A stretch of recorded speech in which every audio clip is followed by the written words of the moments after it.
ინოვაცია და სწრაფი ზრდის პოტენციალი მის საპირწონედ კი რისკი და გაურკვევლობა. ამავდროულად ინვესტიციებზე დამოკიდებულება და მცირე, თუმცა მოქნილი გუნდით საერთაშორისო ბაზრებზე პოზიციონირების შესაძლებლობა. ეს სტარტაპის დაახლოებითი დეფინიციაა და ტექნოლოგიების განვითარების ეპოქაში ინოვაციური და რისკიანი იდეების განხორციელების შანსები კიდევ უფრო გაზრდილია. მიუხედავად მცირე ბაზრისა, საქართველოში გაჩენილმა სტარტაპებმა გლობალურ არენაზე უკვე დაიმკვიდრა ადგილი, ქვეყანა კი ცდილობს იქცეს რეგიონულ ჰაბად ინოვაციებისა და ტექნოლოგიური ბიზნესებისთვის, თუმცა ამ გზაზე ბევრი გამოწვევა ინვესტიციების მოზიდვიდან დაწყებული უნარების დეფიციტით, გლობალურ ბაზრებზე გასვლითა და ბიზნესის მასშტაბურობით. დასრულებული ეკოსისტემის განვითარების ეტაპებსა და იმაზე რა სჭირდება ქართულ სტარტაპებს, რომ კონკურენტუნარიანები გახდნენ საერთაშორისო არენაზე ვისაუბრეთ სტუმართან, საქართველოს ინოვაციებისა და ტექნოლოგიების სააგენტოს თავმჯდომარესთან. ავთანდილ კაცრაძეა ჩვენი დღევანდელი კაცების სტუმარი. მოგესალმებით. წელი სრულდება და ბუნებრივია მეტნაკლებად ვთვლით, რომ ერთგვარად როგორც ტრადიციულად შევაჯამოთ და გავარკვევთ რა ტენდენციები იყო 2025 წლის განმავლობაში ამ შემთხვევაში და რამდენად გამართლდა ის მოლოდინები, რომელიც თქვენს სააგენტოს ჰქონდა. მე ბევრჯერ მithქვამს და არ ვიქნები ხა ალბათ სუბიექტური ვარ პირდაპირ მნიშვნელობით, როდესაც ამ სააგენტოს განსაკუთრებულად გულშემატკივრად ბიზნეს პარტნიორის გუნდი იმ მარტივი მიზეზის გამო, რომ ჩვენ და თქვენ ერთდროულად დავიწყეთ საქმიანობა და შესაბამისად პრაქტიკულად ყველა ნაბიჯზე როგორც ვითარდებოდა ტექნოლოგიების სააგენტო, პრაქტიკულად ყველა გადაწყვეტილების, ასე ვთქვათ, მონაწილეები ვიყავით გამშუქებლებისა თუ ერთგვარად დამკვირვებლების როლში. ამიტომ საინტერესოა მთლიანობაშიც რომ შევაფასოთ ეს პროცესი და რა თქმა უნდა ვისაუბროთ 2025 წელს როგორი ტენდენციები ჰქონდა და ვართ დღეს განვითარების რა ეტაპზე და შეძლო თუ არა ამ სააგენტომ იმ თავარი ფუნქციის განხორციელება, რასაც ქვია ამ ნაწილში, ტექნოლოგიების ნაწილში, ყველაზე მცირე საზოგადოების იმ მასშტაბით დაინტერესება, რომ რაც შეიძლება მეტი ადამიანი და მეტი ახალგაზრდა ჩაგვერთო ამ პროცესში. მოგესალმებით პირველ რიგში მივესალმებით თქვენს მაყურებელს. მართლაც ერთად ბევრი წლები გავიარეთ და ძალიან მოხარული ვართ იმ საუკეთესო პარტნიორობით, რომელსაც ბიზნეს პარტნიორი და საქართველოს ინოვაციებისა და ტექნოლოგიების სააგენტო წლების განმავლობაში უკვე ახორციელებს. ზოგადად რა თქმა უნდა 2025 წელი იყო ძალიან ბევრი სიახლეების წელი, ბევრი ძალიან საინტერესო მნიშვნელოვანი სიახლე განხორციელდა ჩვენი ქვეყნის ინოვაციურ ეკოსისტემაში. რაც შეეხება იმას თუ რა ეტაპზე ვართ ჯერ კიდევ რა თქმა უნდა ვართ ადრეული ეტაპის ინოვაციების ეკოსისტემა. ინოვაციების ეკოსისტემას შენებას მას 10 წლეულები ჭირდება და ჩვენ პირველი 10 წლეული გავიარეთ მხოლოდ. შესაბამისად ეს ადრეული ეკოსისტემა უკვე არის ძლიერი ეკოსისტემა, შეგვიძლია ვთქვათ, ოღონდ კვლავ უნდა ვნიშნოთ, რომ ადრეულ ეტაპზე და აქ ყველაზე მნიშვნელოვანია ჩვენი პოზიციონირება ზოგადად რეგიონალური მასშტაბით და როგორ იზრდება ინტერესი ჩვენი ქვეყნისადმი, ჩვენი ქვეყნის ინოვაციური ეკოსისტემას. იგივე ვხედავთ, რომ მაგალითად რამდენიმე წლის წინ ერთი VC ფონდის შემოყვანა ჩვენ სასიხარულო ამბავი იყო, ეხლა უკვე რამდენიმე ვენჩურული ფონდი არის, რომელიც საქართველოს და ქართულ სტარტაპებში ინვესტირებას ახორციელებს და ძალიან ხშირად ჩამოდიან აქ ხდებიან ქართულ სტარტაპებში. ასევე მნიშვნელოვანია, რომ საერთაშორისო ღონისძიებებზე ჩვენი მონაწილეობის მიმართ ინტერესი ერთიორად არის გაზრდილი. მაგალითად, 2 წლის წინ Web Summit-ზე პირველად წავდექით პორტუგალიაში ევროპის ყველაზე დიდ ტექნოლოგიურ გამოფენაზე და ინტერესი ცოტა იყო და მაგალითად გასულ წელს ჩვენს ღონისძიებაზე 100-დან 120 ადამიანამდე დაესწრო. დღეს წელს, როდესაც ვქონდა უკვე Web Summit-ზე ცალკე მიღება, იქ 400-ს გადააჭარბა მოსული ადამიანების და ჩართული ადამიანების რაოდენობამ. ეს იყო ხარისხიანი, ასე ვთქვათ, იყვნენ წარმოდგენილი საინვესტიციო ფონდების წარმომადგენლები, უცხოური სტარტაპები, რომლებიც დაინტერესდნენ იმ მნიშვნელოვანი საგადასახადო რეფორმით, რომელსაც ინოვაციურ სტარტაპებს თავაზობს საქართველოს მთავრობა, დაინტერესებულები არიან, რომ საქართველოში გადმოიტანონ ოპერაციები, ასევე ჩვენი რეგიონალური მასშტაბის მიმართულებით მნიშვნელოვანი ინიციატივები განხორციელდება და ზოგადად რეგიონი უფრო და უფრო მეტად იპყრობს ინვესტორების ყურადღებას, აქ საუბრობთ სამხრეთ კავკასიას, ცენტრალურ აზიას და ასე შემდეგ და აქ რა თქმა უნდა საქართველოს ცენტრალური როლი უკავია, როგორც ასე ვთქვათ, სამართლებრივი თვალსაზრისით, იმ საკანონმდებლო ინიციატივით, რომლებიც საქართველოს მთავრობა უკვე განახორციელა, ასევე ზოგადად ბიზნესის სიმარტივის მიმართულებით, რომელიც საქართველოს ნამდვილად უნიკალური უპირატესობა აქვს, არა მარტო მთელ რეგიონში, მათ შორის ევროპასთან მიმართებაში. შესაბამისად, ეს ყველაფერი ძალიან სწორ სიგნალს იძლევა დაინტერესებული პირებისთვის, ინვესტორებისთვის და ჩვენი მთავარი ამოცანა არის სწორედ იმისკენ მიმართული, რომ ტალანტის ასე ვთქვათ, კულტივაცია მოხდეს ჩვენს ქვეყანაში, კიდევ უფრო გაიზარდოს წამყვანი სპეციალისტების რაოდენობა ჩვენ ქვეყანაში იმისთვის, რომ გლობალურ პროდუქტები შეიქმნას და კიდევ უფრო მეტად საინტერესო ვიყოთ საერთაშორისო ინვესტორებისადმი. თუმცა აქ შემოდის ამ მნიშვნელოვანი ნაწილი. მაგალითად, შეგვიძლია თუ არა 2025 წლის მაგალითად დავასახელოთ ცნობილი ვენჩერული ფონდები, თუნდაც რომლებიც დაინტერესდა საქართველოს და როდესაც ამბობთ, რომ საქართველოს შეძლო, რომ მათ შორის რეგიონის კუთხითაც ტექნოლოგიურად სხვა ეტაპზე ასულიყო, რაში გამოიხატება ეს? აი როგორ უნდა იგრძნოს საქართველოს მოსახლეობამ და საქართველოს მოქალაქეებმა, რომ რეალურად ჩვენ ამ ნაწილში სხვა ეტაპზე გადავედით, საწყისზე ვართ ჯერ, მაგრამ რეალურად განვითარების იმ ახალ ეტაპზე ავედით, რომელიც დღეს უკვე ჩვენ გვაძლევს საშუალებას იმისა, რომ საქართველოს ეკონომიკის რეალურ ფინანსში და პროდუქტში ტექნოლოგიების ნაწილმა საკმაოდ დიდი წვლილი შეიტანოს. ჯერ ძალიან მცირეა ეს წვლილი. რა თქმა უნდა, იმისთვის ზოგადად ტექნოლოგიურ კომპანიებს ახასიათებს გეომეტრიული პროგრესიის ზრდა, იმიტომ რომ ჩვენ ნულიდან დავიწყეთ, ჯერ კიდევ საწყის ეტაპზე ვართ ამ მიმართულებით, თუმცა ტრენდი არის ძალიან მნიშვნელოვანი. ხა მაგალითად ბოლო წელს მარტო 200 მილიონის კერძო საინვესტიციო, ასე ვთქვათ, ფინანსური სარგებელი დაგენერირდა ქვეყანაში, ხო? მარტო 2025 წელს. გარდა ამისა, ზოგადად რაში აისახა ეს, ასე ვთქვათ, უფრო მეტი ყურადღება არის მაგალითად venture ფონდებს, როგორცაც საუბრობთ, იყო 500, ეხლა არის მაგალითად Domino Ventures-ის Targent Capital და სხვა venture საინვესტიციო ფონდები, რომლებიც უკვე უშუალოდ განახორციელეს ინვესტიციები ქართულ სტარტაპში. ასევე კრიპტო მიმართულებით ძალიან საინტერესო venture-ული ინვესტიციები ხორციელდება. ზოგადად, როდესაც ვსაუბრობთ ინოვაციური ეკოსისტემის განვითარებაზე, აქ მნიშვნელოვანი კომპონენტი არის სწორედ მთავრობის მხარდაჭერის კომპონენტი.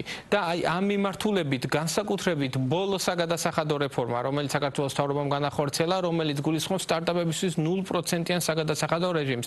განსაკუთრებული ყურადღება მიიპყრო როგორც უცხოელი სტარტაპებისადმი, ასევე საერთაშორისო ინვესტორების მხრიდან.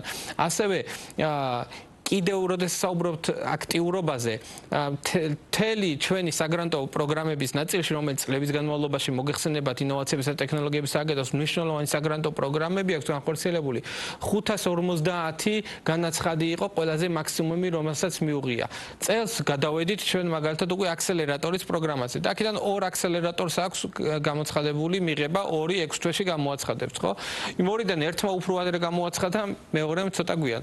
პირველმა რომელმაც უკვე გამოაცხადა 900-ზე მეტი განაცხადი აქვს მიღებული, რომლებსაც აბსოლუტურად ახალი ტიპის მხარდაჭერას უზრუნველყოფთ ფინანსებთან ერთად, წვდომა ექნება ტოპ აქსელერატორთან, წვდომა ექნება საერთაშორისო ინვესტორებთან, საერთაშორისო ქსელთან, ასე ვთქვათ, კორპორაციებთან, პოტენციურ კლიენტებთან და ეს ყველაფერი მართლაც უნიკალურ შესაძლებლობას ქმნის. ასევე 900-ზე მეტი განაცხადი მიღებული, როდესაც საუბრობ, ასევე რეგიონის ქვეყნების სტარტაპებისაგან გვაქვს მიღებული, რომლებიც აპირებენ უკვე საქართველოში გადმოვიდნენ, დარეგისტრირდნენ როგორც ქართული კომპანიები და ისე გავიდნენ გლობალურ ბაზარზე. ეს ჩვენი ეკონომიკის გაჯანახების მნიშვნელოვანია. რაც შეეხება წილს მთლიანში და პროდუქტში, ქართული ინოვაციური სტარტაპების წილს ჩვენ დაახლოებით 3-4 წელიწადში უკვე ძალიან მყარად დავინახავთ, იმიტომ რომ ზრდის ტემპი არის ზუსტად მიმართულებით, რომ ანუ მაგალითად 3 წელიწადში რასაც დავინახავთ, მე-4 წელიწადში შეიძლება გასამაგებულიც იყოს, იმიტომ რომ ესე იზრდება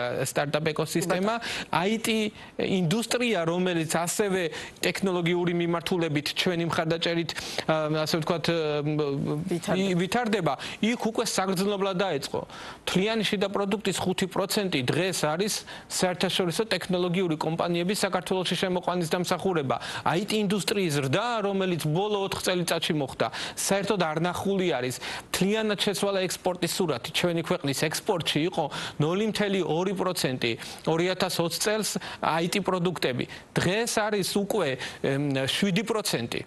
რაც არის ძალიან უდიდესი ზრდა, რომელიც უბრალოდ შეუძლებელი იქნებოდა საქართველოს მთავრობის სწორი პოლიტიკის გარეშე. აქ არ საუბრობ მხოლოდ საგადასახადო ნაწილში, იმიტომ რომ საგადასახადო არ არის ის ერთადერთი, ასე ვთქვათ, მიმზიდველობა, რომელსაც საერთაშორისო ტექნოლოგიურ კომპანიებს ჭირდება. აქ საუბრობთ ძლიერ ტალანტზე, აქ საუბრობთ ასევე საერთაშორისო ტალანტის მიზიდულობაზე და ჩვენი ქვეყნის კონკურენტული უპირატესობების მაქსიმალური გამოყენება ხდება ჩვენი ქვეყნის სწრაფი ეკონომიკური ზრდის. აქ შემოდის ძალიან მნიშვნელოვანი ნაწილი. რამდენად გამჭვირვალეა და რეალურად ადამიანები, რომლებიც ახლა გვიყურებენ, მათ შეიძლება ჰქონდეთ კითხვა, რომ შემიძლია კი მე აი ამ ყველაფრით სარგებლობა, რომელზეც ახლა თქვენ ბატონო ავთანდილ საუბრობთ, მათ შორის თუნდაც იმ საგრანტო კონკურსების გათვალისწინებით, რამდენად მაქსიმალურად მოახერხეთ ამ წლების განმავლობაში, თუნდაც 2025 წლის მაგალითზე, რომ ეს ჩართულობა მაქსიმალურად დიდი ყოფილიყო და რაც შეიძლება მეტ ახალგაზრდას თუ არა ახალგაზრდას ქონოდა შესაძლებლობა აი ამ საგრანტო პროექტებით ესარგებლა, რომელზეც ახლა მე და თქვენ საუბრობთ, ანუ რამდენად გამჭვირვალეა მთლიანად ეს პროცესი, რამდენად ყველას შეუძლია ყველას ამ სიტყვის პირდაპირ მნიშვნელობით მიიღოს ამ პროცესში მონაწილეობა. მოდით ასე ვთქვათ, ყველას ნამდვილად შეუძლია მონაწილეობის მიღება, ყველას შეუძლია ამ პროცესიდან ბევრი რაღაცა ისწავლოს, იმიტომ რომ სხვადასხვა კომპონენტებისგან შედგება, რა თქმა უნდა, ყველა ვერ მიიღებს გრანტს. იგივე, როდესაც საუბრობთ აქსელერატორის პროგრამაზე, 900-ზე მეტი განაცხადი მივიღეთ, მხოლოდ 40 სტარტაპი უნდა შეარჩიონ, მაგრამ ამ პროცესში ბევრი რაღაცის სწავლის შესაძლებლობა მოხდება, რომლებიც შესაძლებლობას მოგცემს, რომ დახვეწო, განავითარო, აქ არ არის მარტო აქსელერატორი, ხო, იგივე საქართველოს ტექნოლოგიური პარკები არის წარმოდგენილი დღეს 9 ქალაქში, მიათე მოგეხსენებათ ქუთაისი დაგვემატება, ეს უზრუნველყოფს ბევრი სხვადასხვა მიმართულებით მათ გადამზადებას. ჩვენ მათ ვამზადებთ იმისთვის, რომ იყვნენ მზად გლობალურ ბაზარზე საჭირო პროდუქტების შექმნას. შეიძლება დღეს თვლიდეს და განაცხადი შემოქონდეს, რომ მე უკვე ეს პროდუქტი მაქვს, მაგრამ სწორედ აი ამას გულისხმობს აქსელერაციის პროგრამა, სწორედ ამას გულისხმობს აქსელერაციამდე პრიაქსელერაციის პროგრამები, რომლებიც მთელი ქვეყნის მასშტაბით ტექნოპარკებში გვაქვს, რომ ჩვენ სწორად ერთად განვითარდეთ. ქართული სტარტაპ ეკოსისტემა, სახელმწიფო კვალდაკვალ, რომელიც უზრუნველყოფს ყველა იმ საჭირო ნაბიჯის გადადგმას. ჩვენ რო ეს ყველაფერი დაგვეწყო მაგალითად, თუნდაც 3-4 წლის წინ რო შემოგვეყვანა ეს საერთაშორისო აქსელერატორები, არ იყო საჭირო, იქნებოდა უბრალოდ საკმაოდ დიდი ხარჯი სახელმწიფოსთვის და ვერ მივიღებდით შედეგს. ჩვენ უყურებთ, ანუ პულსზე გვიჭირავს ხელი, როგორ ვითარდება სტარტაპ ეკოსისტემა და ჩვენ ვხედავთ, რომ უკვე ამ ნაწილში ჭირდება უფრო მეტი სიღრმისეული მხარდაჭერა, რაც სწორედ იმას უზრუნველყოფს, რომ ჩვენი ქვეყნის ეკონომიკაში მნიშვნელოვანი კონტრიბუტორი იქნება სტარტაპ ეკოსისტემა. ვერ ვიტყვით ვერც ერთ შემთხვევაში და ვერც ერთი ქვეყანა ვერ იტყვის, რომ ინოვაციური ეკოსისტემა ეს არის ყველასთვის. რა თქმა უნდა, ეს არ არის ყველასთვის, ესა ჩვენ როდესაც საუბრობთ მაგალითად ტრადიციულ ბიზნეს სექტორზე, რა თქმა უნდა, აქ გვაქვს ამბიცია, რომ რაც შეიძლება მეტი ქართველი იყოს ენტერპრენერი, ასე როდესაც საუბრობთ ინოვატორებზე, აქ არის იმ ადამიანთა ჯგუფი, რომელსაც აქვთ გლობალურად, ასე ვთქვათ, მასშტაბირების მქონე ინოვაციური იდეები, აქვთ ტექნოლოგიური პოტენციალი და ასე ვთქვათ, კომპეტენცია და შესაბამისად და ასევე ამ ყველაფერთან ერთად რისკის აღების უდიდესი უნარი.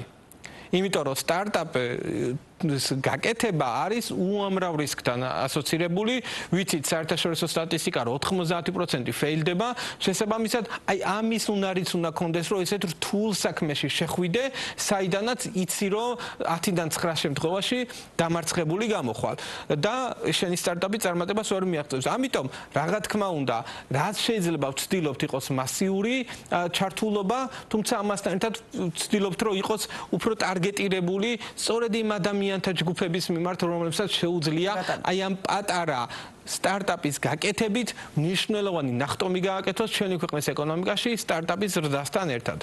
ამ წლებმა რა შედეგიც მოიტანა იმის გათვალისწინებით, რამდენმა ქართულმა სტარტაპმა მოახერხა საერთაშორისო ბაზრებზე აქტიურად გასვლა, ჩვენ რამდენიმე ხმაურიანი სახელი ვიცით და შესაბამისად მათ მიერ მოიზრდული თანხების შესახებაც გვაქვს ინფორმაცია, შესაბამისად რამდენმა შეძლო აი ამ გზის გავლა ისე რომ ბოლომდე გასულიყო ამ სტყვის პირდაპირ მნიშვნელობით და რამდენ რამდენად აქვს საქართველოში დაწყებულ ამ საქმეს, ანუ შექმნილ ქართულ სტარტაპს რეალური პერსპექტივა, რომ საერთაშორისო ბაზრებზე აქტიურად გავიდეს? კი ბატონო, ჩვენ რა თქმა უნდა მაქსიმალურ ყურადღებას ვაქცევთ თუ როგორ ვითარდება სტარტაპები ჩვენი დაფინანსების მიღების შემდგომ. დაახლოებით 50 სტარტაპამდე არის ჩვენს მიერ დაფინანსებულიდან, რომლებიც უკვე საერთაშორისო ბაზრებზე არიან გასული და გეოგრაფიული არეალი, მოცვის არეალი არის საკმაოდ დიდი. როგორც ამერიკის შეერთებული შტატები, სულ გვყავს 300-მდე დაფინანსებული, 299 სტარტაპი. თუმცა მაგათაც 20 სულ რაღაცა თვენახევრის წინ დავაფინანსეთ, ხო? ანუ საერთოდ ვერც დაითვლი მათ საერთაშორისო ბაზარზე გასულას, იმიტომ რომ იმდენად ცოტა დრო არის გასული. რამდენიმე 7 თვის წინ დავაფინანსეთ. თანაფარდობა რამდენად არის, რაც დავაფინანსეთ, იქიდან რამდენსაც რეალურად შეძლო საერთაშორისო ბაზრებზე გასვლა, ეს ანუ არსებული საერთაშორისო სტატისტიკის და პრაქტიკის მიხედვით სტანდარტია, მაგალითად პროცენტულად გულისხმობს. სტანდარტზე უფრო კარგი შედეგია ამ შემთხვევაში, თუმცა დრო უნდა ამასაც, ანუ არ ვფიქრობ, რომ 10%-ზე უფრო მეტი საქართველოს შეუძლია კონდეს. უბრალოდ ეს 10% იმდენად დიდი არის ისედაც, რომ ჩვენ თუ აი ეს ტარგეტი გვექნება და ამას შევინარჩუნებთ, ოღონდ აქვს უბრალოდ რომ ის 10% უნდა იყვნენ დიდი კომპანიები, ხო?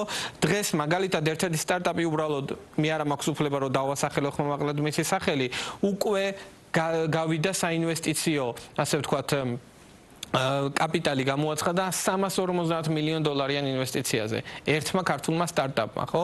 შესაბამისად, როგორც კი დახურავს. საუბარი თუ დავუშვათ ჩვენთვის ცნობილ კომპანიებზე, რომელთაც პირობითად სილიკონის ველზე უკვე მოახერხეს.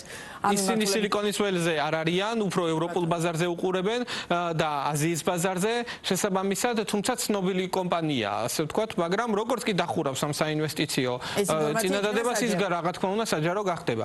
შესაბამისად, ჩვენ ვხედავთ, რომ სტარტაპ ეკოსისტემის ღირებულება იზრდება მნიშვნელოვნად და სწორედ მაგაში არის, ასე ვთქვათ, რომ თუ მაგალითად ეს სტარტაპი, რომელიც იყო 50 მილიონის ღირებულების, უცებ ხდება $350 მილიონ ღირებულების. აი ამ ნახტომისებურ ზრდაზე ვამბობთ და ესეთი ზრდები 10%-შიც კი უდიდეს ეკონომიკურ ეფექტს იძლევა და სწორედ აი ამას გულისხმობთ, რომ ინოვაციურ ეკოსისტემას სწორედ ესეთი განვითარებით შეუძლია.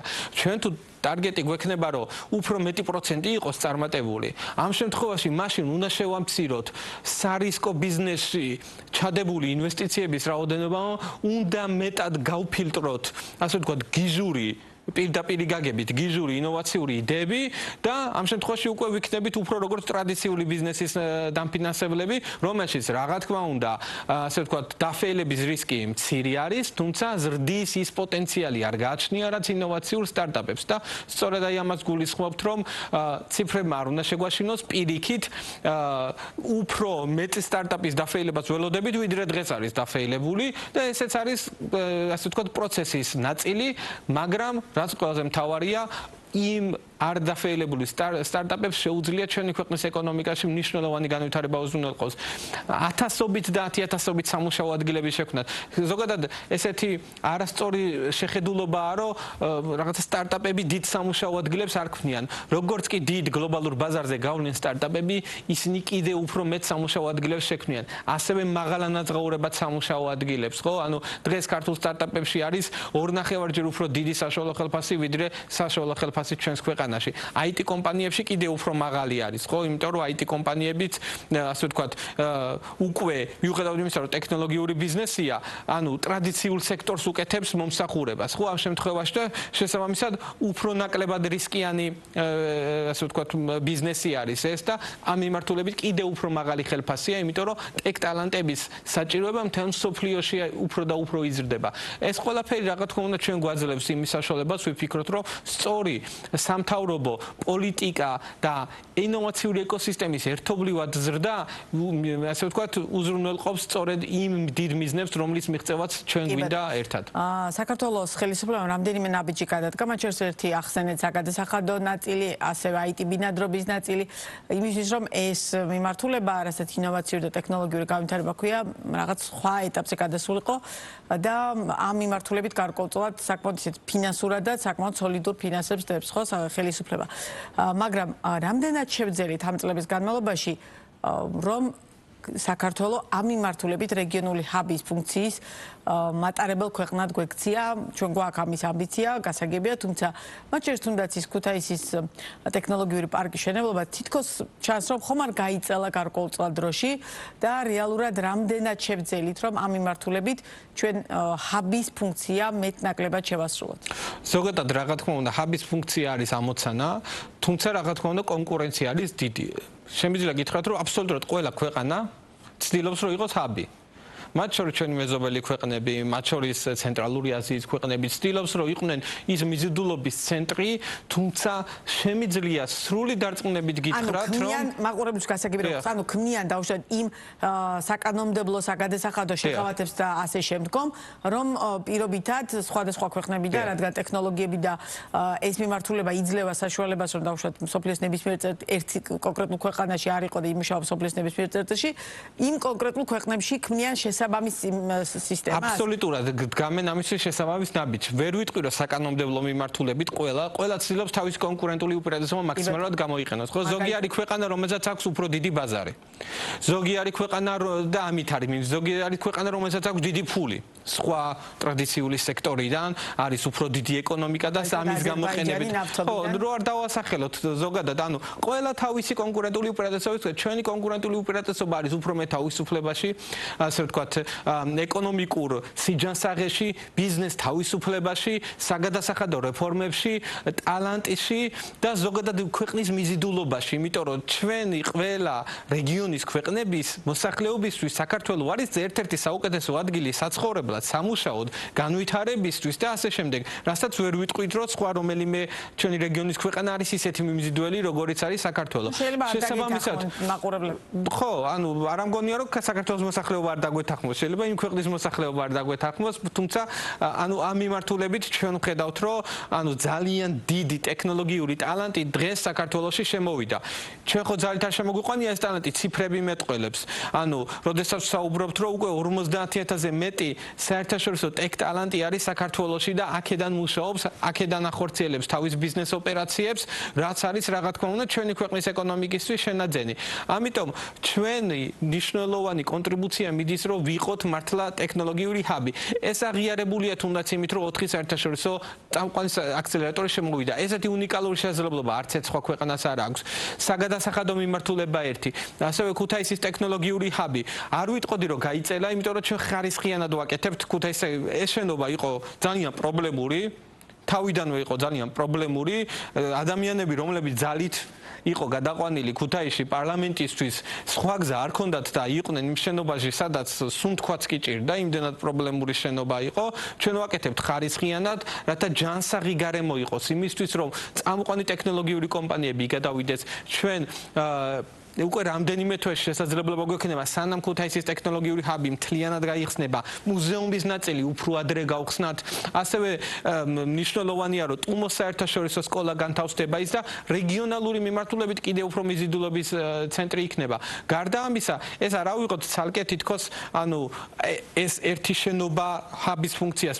კიდევ არის ძალიან მნიშვნელოვანი უკვე არსებული, ასე ვთქვათ, კონკურენტული უპირატესობა, რომელიც ქუთაისს აქვს, იგივე აეროპორტი, იგივე ქუთაისის საერთაშორისო უნივერსიტეტი, რომელიც ბატონი ბიძინა ივანიშვილის მილიარდ ევროიანი კერძო ინვესტიციაა და საერთაშორისო მიზიდულობის ცენტრი არის, ხო და წამყვანი, ასე ვთქვათ, სწავლა მიმდინარეობს, მსოფლიო დონის სწავლა, მიუნხენის ტექნიკურ უნივერსიტეტთან კურიკულუმის ჩართვით და ასე შემდეგ. ასევე სტუდენტური ქალაქი, რომელიც შენდება სწორედ პარლამენტის ყოფილი შენობის გასწვრივ. ესეც ტალანტების მიზიდულობის შესაძლებლობაა და საერთაშორისო ტექნოლოგიური კომპანიები, რომლებიც ჩამოდიან ქვეყნებში, ამ მიმართულებითაც სპეციალური შეთავაზებები იქნება სწორედ იმისთვის, რომ ქუთაისში გადაიტანონ ოპერაციების ნაწილი და იქ ახალი დასაქმების შესაძლებლობა გაჩნდეს.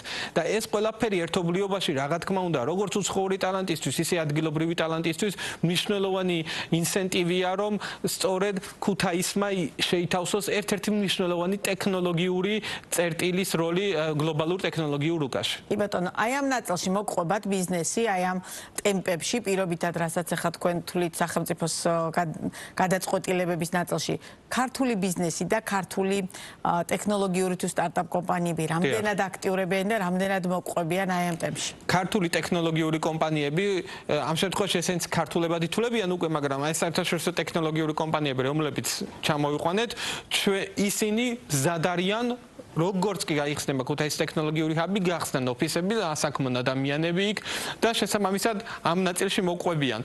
სხვა ტრადიციული სექტორებთან მიმართებაში ჯერ კიდევ აქტიურად მუშაობთ, რომ ისინი კიდევ უფრო ჩაერთონ, ასე ვთქვათ, ტექნოლოგიურ ბიზნესში. თუმცა ამ მიმართულებით ტრენდი ძალიან საინტერესოდ იცვლება და ხედავთ, რომ კიდევ უფრო ბევრი ადამიანი, რომლებიც ამ მიმართულებით არათუ, ასე ვთქვათ, ინვესტიციებს არ ახორციელებდა, არც კი იხედებოდა საერთოდ რა ხდებოდა ამ მიმართულებით, დაინტერესება არის ძალიან დიდი. ჩვენ ვხედავთ, რომ იგივე დემო დღეებზე, რომელსაც ქართული სტარტაპები მონაწილეობენ, ინტერესი ინვესტორებისთვის იზრდება, ქართული კაპიტალის, ასე ვთქვათ, ინვესტირება უფრო მეტად ხდება დღეს ქართულ ინოვაციურ სტარტაპებში, ვიდრე ეს ოდესმე ხდებოდა და შესაბამისად აი ეს ტრენდიც სწორედ ეკოსისტემის ზრდასთან ერთად არის. კიდევ ერთხელ ვამბობ, პირველი 10 წლეული გავიარეთ მხოლოდ ამ ინოვაციური ეკოსისტემაზე და ეს ეკოსისტემა ნულიდან შეიქმნა. შესაბამისად, რთულია, როდესაც ბიზნესი მიჩვეულია მხოლოდ სხვა მიმართულებით,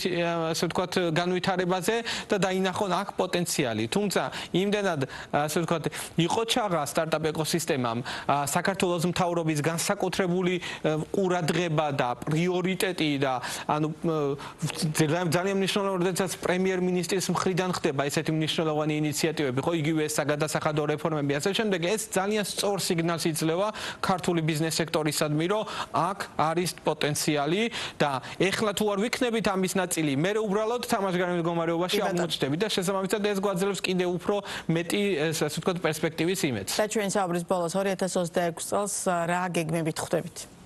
2026 წელი არის მნიშვნელოვანი წელი. ჩვენ ქუთაისის ტექნოლოგიური ჰაბი გაიხსნება მაისში მთლიანად, უფრო ადრე მუზეუმის ნაწილის გაიხსნება. ასევე 4 საერთაშორისო აქსელერატორი უკვე მუშაობას იწყებს, 2 თებერვლიდან დაიწყებს მუშაობას და 2 უკვე ივლისიდან დაიწყებს მუშაობას და ყოველ წელს იქნება 4 საერთაშორისო ტოპ აქსელერატორი. ასევე ძალიან მნიშვნელოვანი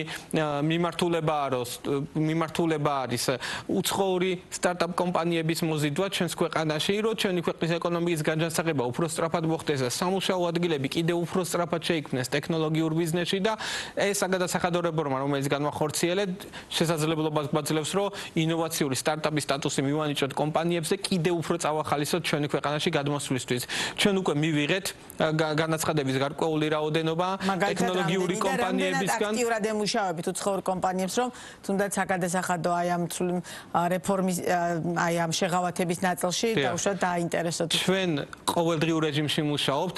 იგივე, როდესაც ვახსენე პორტუგალიაში მაგალითად მართლა ძალიან დიდი ინტერესი, მოულოდნელად დიდი ინტერესი, ჩვენი ყველაზე კარგი გათვლებითაც არ ველოდებოდით ესე დიდი დაინტერესებას, როდესაც ვებ სამიტის დამთავრების შემდგომ ცალკე საქართველოს მიღებაზე მოდის ამდენი ადამიანი და ინტერესდება ყველა იმ მიმართულებით, რომელსაც საქართველოს თავაზობს. ასევე იანვარში ამერიკის ყველაზე დიდ საერთაშორისო ტექნოლოგიურ გამოფენაში საქართველოს იღებს მონაწილეობას და ასევე დიდი ინტერესი არის იქაური სტარტაპ ეკოსისტემისადმი. ასევე ჩვენ დუბაიში ვიღებთ მონაწილეობას, აზიაში, სინგაპურში ვიღებთ მონაწილეობას და ჩვენ ვხედავთ, რომ რამდენად დიდი არის საქართველოსადმი ინტერესი. უკვე ქართული სტარტაპების დიდმა რაოდენობამ მოგმართა ინოვაციური სტარტაპის სტატუსის მიღებისადმი და პროცესში არის და მაგალითად რამდენიმე კვირაში უკვე შესაძლებლობა გვექნება, რომ ალბათ პირველი ინოვაციური სტარტაპის სტატუსი გავცეთ კომპანიებზე, რაც უნიკალურ საგადასახადო შესაძლებლობას აძლევს. როგორც აღვნიშნე, 0%-იანად დაიბეგრება პირველი 3 წლის განმავლობაში და შესაბამისად ეს ყველაფერი კიდევ უფრო მეტ დადებით სიგნალს ცემს ამ ეკოსისტემაში მყოფი ნებისმიერი ადამიანისადმი, არა მარტო რეგიონის მასშტაბით, უფრო ფართოდაც, იმდენად კარგი, ასე ვთქვათ, კონკურენტულ უპირატესობას ვქნით, რომ საქართველოსთან შესაძლებელი იყოს გლობალური ბაზრების დაპყრობა სწორედ ინოვაციური, მაღალ ტექნოლოგიური და მასშტაბირებადი ბიზნეს პროექტებით. კი ბატონო, ძალიან დიდი მადლობა საინტერესო საუბრისთვის, წარმატებებს გისურვებ და რა თქმა უნდა გელოდებით 2026 წელსაც ავთანდილ კასრაძე იყო ბიზნეს პარტნიორის პირდაპირ ეთერის სტუმარი.